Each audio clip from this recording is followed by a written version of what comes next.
What's going on, boys and girls? Welcome back to another video by yours truly. In this video, I just want to share my insights, testing, and strategies that I've been using to make my Yuki perform on a level that I'm satisfied and kind of content with. At the end of this video, I'll also go over my overall thoughts in terms of pull value, performance. Is she underwhelming, or do you think she's doing just fine, so on and so forth. But I have been doing a lot of playing with this character, and there's two teams in mind that I very much enjoy. And I'm a type of person that likes to show rather than tell, or tell as I show. So we're going to start off straight into the showcases. I'll commentate on some of the strategies and things I'm looking for to bring out that performance. But before we get started, huge shout out to the Chaos Zero Nightmare team for sponsoring this video and enabling me to bring it to your awareness. If you are, for some reason, not playing CZN, the best gacha game out right now. Yes, it's my new favorite gacha game. I am the #1 shill, although Genizat and Vulcan might be giving me a run for my money. Click the link down below in the description box or the pinned comment in the comment section to download this game. I guarantee if you like strategy, you will not regret it. Without further ado, let's go ahead and get into it. Okay, so this is team number 2, actually. This is the second team I like using. Because I've been spending all my time only building up Yuki, I don't have the ideal builds that I really would like to have on these two characters. That said, the #1 team that I've actually been using is Ray and Veronica. And I would like to say the same exact case of an argument. These two don't have the most insane builds either. They're like okay, but that's because I've been spending all my time building her up. She's been getting all my attention, bro. Ever since she's dropped those 2 distractions, boys. You know what I mean? She's been getting all my attention these days. Anyways, this is the build we're going to be using. It's a very, very solid build that I just picked up recently. It can be better. It can always be better, but I like the build for now. We've got Chimeranite, which is her best in slot. It's going to give you a 35% damage boost to her attack cards by drawing an ability. He draws an ability with both of these. He draws an ability with Aggressive Mutant. So it's going to be very easy procking this bad boy. Now, the goals that I usually go for in a run, obviously, is to pick up this, but there's also some legendary alternatives. I might show those at the end of the video. It's to pick up this bad boy, and then Veronica has the other one I wish I could have got on my Yuki. I didn't. It is what it is, but I will say this one's also really good because when you open up with your starter hand, it's going to reduce the cost of a card at random by 1. It usually can brick some. I mean, it can brick sometimes, but most times it ends up helping me out. Apart from that, though, the duplicates, you know how you can copy cards? The highest priority cards to copy: Iceberg Cleave, if you get lucky. Aggressive Mutant, you have to find this card, and it's only a rare, so it's actually pretty easy to get. If you can duplicate this shit, oh my god, the damage is absurd because it not only gives a 50% damage amount, if you find the right upgrade, it can apply vulnerable to all enemies, enabling your Yuki to pop off. I'm talking like 3,000 damage for my current Yuki to just 2 targets. So 1,600 on both hands, on both heads for 3,200 damage. I've seen that happen. And then that's just 1 Iceberg Cleave, right? Imagine if you had like 2 of them. The other one wouldn't get the 50% damage bonus, but in totality, you'd be doing over 5k damage. But duplicate Aggressive Mutant and Iceberg Cleave if you can, and then duplicate Flash Slash as well. That's it. I would say the duplicate options is Flash Slash, Iceberg Cleave, and Aggressive Mutant. If you can't duplicate this, the Copium option is going to be to duplicate Prepare to Subdue, which is also very good. I'm just saying it's just not as good as this. This does the same thing, but gives vulnerable, which is absurd, on top of 50%. You see what I'm saying? This doesn't even give a bonus, actually. But this is really good for draw potential. So that's what we went with. Then finally, I delete the 2 costs because I'm doing a 1 cost build. This is not bad. And then my chat helped me out and said, if you keep 1 basic in, it doesn't cost 50 freaking points and it doesn't brick your hand. So we keep 1 basic in because we're not at the point of the end game where we can afford to get rid of it too. But if I could, I would actually get rid of this too. Reason being is because every time we draw with Prepare to Subdue and Aggressive Mutant, we're only going to get Flash Slash and Iceberg Cleave, and that's all we want to get for all kinds of damage. Now, there's one more thing I want to mention here, and that is for 1 turn, gain 3 morale. This is ridiculous because it applies to the entirety of the party. So Veronica and Yuki benefit from this, and it's very easy to cost for just 1. You see what I'm saying? So that's one thing that's pretty important. Trickery Strike, it usually just stays in my hand forever. I use it to buff up her ult, or if I get a brick, I can then use this to unbrick that brick. As you know, inspiration is only activated by drawing through abilities. So if you draw a card naturally that has an inspiration, it won't activate the inspiration. And so that's what we call a brick. By unbricking it, you can use Trickery Strike. You can also use her ultimate. And there's another way to unbrick, and that is with, what's her name? Nia. Nia can also unbrick because she can use Adagio and G-Court together. She sends your card back to the top of the deck, and then G-Court activates the card from the top of the deck. So that's another way to unbrick, but ultimately, usually you're going to be unbricking with also her partner. Her partner can unbrick too. In fact, that's one of the biggest selling points of it. Move one card from your hand, draw that card again, and then now it's an inspiration because it's activated by ability. Sorry if I'm moving too fast. I just want to make sure we're getting the yapping out the way so we can get straight into the showcase. Now, Veronica and Ray. This is one of my favorite teams we're going to be using. Ray is using this build right here. It's not the best, but it's good enough. We got all her basics, so it's egregious. But if we could have duplicated Rally, that would have been amazing. This card here is fantastic. I recommend it on all support characters. You get +1 AP, and you get to draw one at the start of the turn, plus some HP. So this is an insane card. Always have this. It'll make your runs a lot easier. And then finally, for my Veronica, she's rocking the other card I strongly recommend. This allows you to unbrick your starter hands. It's called Fragment of the Empty Void. But these guys, their freaking builds can be so much better in terms of this. I just haven't locked in on them yet. All right, now I want to go ahead and do the showcase with you guys just to walk you through some of the plays, tips, and tricks and strategies that I'm doing, and or just, you know, how the decks work in general. So we open up with this deck. I just throw this away because you don't want to ever draw a card that hasn't activated its inspiration. And also, it's kind of booty cheeks. I'm not gonna lie to you. So we throw that one away, but I like everything else that I'm looking at. And we pull Aggressive Mutant off rip. I actually don't like pulling it off rip against these guys because they put on this armor and it's ridiculous amounts of damage decrease, which is annoying. But Pendant Resolution, really good card. Permanent upgrade. Every time I use a skill, she gets a stack towards her bombardment shelling ordeal. From here, yep. Kowalski's really good. If you're wondering why it costs 0, that's one of those equipments I had on that says reduce the card in hand by 1 at random. I got lucky. So it happens sometimes, you know what I mean? You get the right ones. That's what I was telling you about. At this point, you know, Prepare to Subdue, we're trying to get our buffers in hand. Prepare to Subdue again to get more buffs in hand. We're probably going to use Predator's Blade too. Yeah, so Prepare to Subdue. There we go. We land a Flash Slash. Remember, we got 2 of those. Predator's Blade can give us even more of a damage buff. But see, now these douchebags have their 5 stacks of armor on, which is really annoying to deal with. And so on this first turn, you're kind of just trying to get those armor stacks down. That way on the second turn, you can just obliterate them. So the damage we're doing is pretty nice considering that they have armor on, bro. That reduces their damage by like 50 to 35%. So we go into this second turn. And we've got a loaded hand, right? This is a free cast because it's a lead card. We get some morale boost from that. We pull in Prepare Subdue, and we pull in our Flash Slash, and then we go straight into our Iceberg Flash, or whatever the hell it's called. And yeah, immediate deletion on both enemies. So that's a 2-turn clear. I would like to say, if you have haste units, that would probably be a 1-turn. You can probably cook up a 1-turn clear with units that have haste, or if you have rally that extends their turns farther. Rally would actually counter the hell out of them. And this is what I'm talking about. This is kind of game with strategy, but with proper cards, you could definitely do some real work in these scenarios. You just need the right cards. But rally would obliterate these guys because they wouldn't be able to get their shields up in time, and then we would do all our damage. So that's a 2-turn down.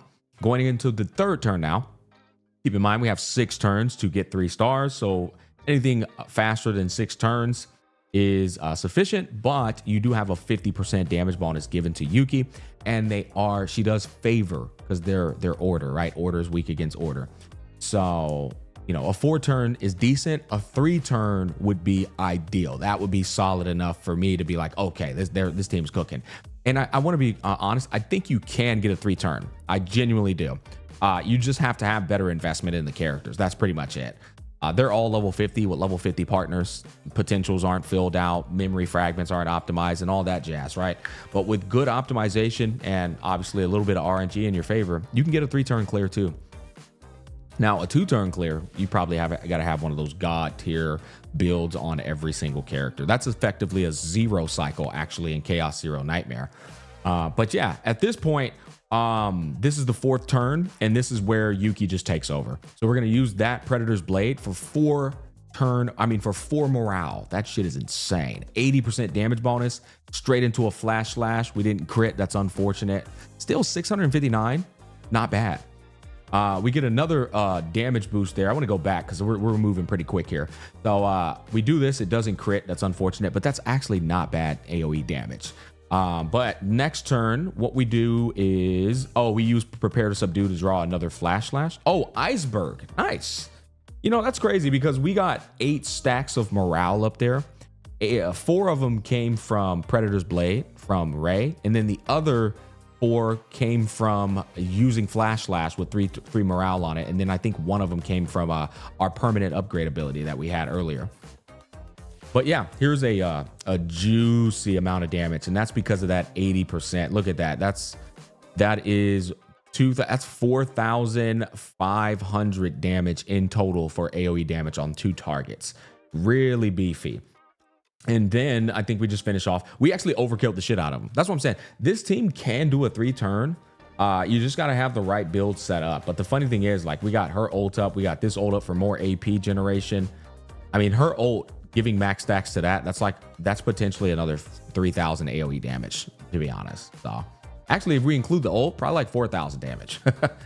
But that's the Veronica team with Ray and Yuki. I really like that team a lot. I can comfortably do pretty much all content in the game with this team. I also cleared Nebula Distortion up to 6 of the things that the debuffs that kind of make it more difficult. I'm working on clearing the entirety of Nebula Distortion, the boss fight. We'll be covering another video talking about the seasonal content. But let's go ahead and look at the next team. All right, next up, we have Beryl and Nia. And unfortunately, again, my Beryl and Nia builds aren't fully optimized. I wish they were. For case in point, my Beryl doesn't even have the follow-up build that I put so many people on. So we pretty much just use Beryl as a draw engine. That's it. And we still managed to get a 4-turn clear. So Beryl, draw 3. We get Freezing Blade. That's our upgrade. That's a huge upgrade too. It's pretty much a pseudo E2. And we get morale attached to it too. We use another draw 3. And now we've got a loaded hand here. That's pretty much what Beryl's good for right now because my Beryl build is kind of scuffed. Otherwise, I would be setting up already a bunch of follow-up attacks and such. But we use the 3 random search with Nia. And we pull in a Flash Slash. 4 morale given to us up top. And then Beryl does a little bit of a buff for herself. We go straight into Iceberg Cleave. We're already just working on getting these stupid armor reductions down. As you can see, we got it all the way down to 2. But on the next turn, they'll be low enough for us to clap their cheeks. I think right here, I was debating on using Beryl's shots just to get armor down a little bit more, but I ended up not doing it. Select a card to discard. We'll just throw this back into the deck. We got 1 more Subdue here, which was nice. That's thanks to Nia. And we ended up getting something we're not going to. It's like, I guess I'll use it. Why not? There's no point in retaining it, to be honest, because on this next turn, we should be good and getting all of our stuff. So, yeah, that's the funny thing. Now, if we did retain it, we could have used it. Look, we got Trickery Strike back the next turn. See what I mean? But if we did retain it, it wouldn't have mattered because on this next turn, since it gets sent to the top of the deck, we end up drawing it anyway. So that's what I did with Nia on that last turn. I sent it to the top of the deck. We got it again. We could use it to reduce the cost of Flash Slash right now if we want to. But we don't really have to. It's going to be overkill. These guys are cooked. So Iceberg, Longsword Slash doesn't cost anything. So we just go ahead and cast it. And then we Iceberg Cleave straight into it. We got Flash Slash here. Now, if I'm smart, which I think I am, I hope I am, we should be using Trickery Strike. Oh no, you used oh my God. That was a huge misplay. I should have used Trickery Strike to lower the cost of this, to then cast Iceberg Cleave. 1, 2, 3, had 3 points here. I used my strongest fucking debuff. I could have saved that for the next turn. Yeah, that's why I did 1,700 to both of them, guys. That freaking Aggressive Mutant is a monstrous card. It is what it is. It's okay. All right, so yeah, we do that. We finish that guy off. We move on to... Notice my Beryl was effectively doing nothing. She was just a draw machine. But with a proper Beryl build, she would have been putting in that work right next to us. I think we could get a 3-turn clear with a proper Beryl build. But yeah, we come back into it. Look at that. All those shots loaded up. Just unfortunate. Yeah, so we've got a Dagyo G chord. That's the combo. Okay. So a Dagyo G chord is how you can unbrick any cards into your hand and activate them from the deck and such. But keep in mind, your inspiration cards don't activate from your hand. So you got to be careful with the combo there. But you can also use that combo to activate Kowalski from Veronica for free. You can, because both of them cost 0, a Dagyo and G chord. So you can activate 1-cost cards for free, and 2-cost, 3-cost, 4-cost, whatever you name it. So there you go. Look at that. That was that was a lot of damage, actually. That was like 3,300 damage. Barrel follows up with a modest 900 or so damage there. Bam. And then that's some pretty decent damage there, but not enough to like close the gap out, right? So we activate Decibel. Now this is another massive combo that people sleep on. Decibel sends all of your cards of your deck to the graveyard and refreshes your whole entire deck on the next turn. This is very good for Yuki because Yuki's all her powerful cards are now in the graveyard. So this pretty much goes, let's restart the deck so that on our next turn, you have a chance to get all her powerful cards again, or just search them all over again. So that Decibel ult on Nia, very, very good with Yuki. And you get some solid follow-up attacks at the start of the turn. But see, look, we ended up drawing everything we needed again. So we do bunch of AoE damage, monstrous AoE damage right here, and it's GG's. Ching! Right? So yeah, very good damage there. And that's the second team. So guys, listen, I'm not going to sit here and tell you that this is like, oh, she's insane now. I still think it's fair for people to say she feels a bit underwhelming because I have a decked out Yuki, right? Some of you guys don't have a decked out Yuki. Some of you guys, Yuki might be in the early stages of development and she feels quite weak. Another thing I don't like is that her E2 is a 2-turner. I think it should just be indefinite, especially when you consider somebody like Haru. Haru's E2, there is no restriction except a little bit of a damage takeoff, but it's like if you don't have any AP points, just spam it anyway. It's like no restriction on that in that regard. Whereas with Yuki, it's like you can activate inspirations on bricks, but then it cuts off after 2 turns. And I'm just like, well, honestly, that's just not, it's not that insane though. But I feel like they shouldn't have even had a 2-turn cap on it, especially now considering that there's a pseudo E2 card in her deck where it's just like, oh, we can activate a card on the next turn permanently. I have it. I didn't like that. I think the E1 taking off some of the damage from the initial iceberg slash was kind of booty cheeks as well. I think everybody can agree on that. Is she a must pull? No, I don't think she's a must pull at all. I think she's a very, very fun character. She's my new favorite character to play with. I love the AoE slashes. I love the cinema and the gooning. Yeah, but in terms of her performance, I actually do think she's a bit just a smidge. She needs an adjustment in multipliers, in my personal opinion, but they have to be very careful because if they make her too broken, or not too broken, I'll just give it to you this. Anytime there's an AoE character, if you give them too much damage, well, then there's no reason to play the single target characters. You just play the AoE character because they do single target damage and AoE damage. Does that make sense? So it's a very careful thing that they have to balance, but I think just a little bit of love into the multipliers and she's doing just fine.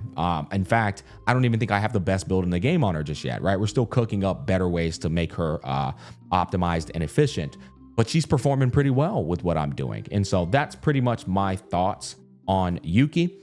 I will be doing more testing and more cooking with her because there's several ways to play every character in this game. There's a 2-cost build to play with her. I want to cook that up and see what that's like. But yeah, that's going to wrap it all up. I hope this brought you guys some value. Once again, if you ended up finding curiosity in CZN and you haven't played it yet, you can download the game today by clicking the link down below in the description box or the pinned comment in the comment section. And you can have the best damn card turn-based experience of your life. At least, well, that's how it's been for me. I've been having a great deal of fun with this game. Thanks for watching. Peace, love, and happiness. Catch you guys on the flip side.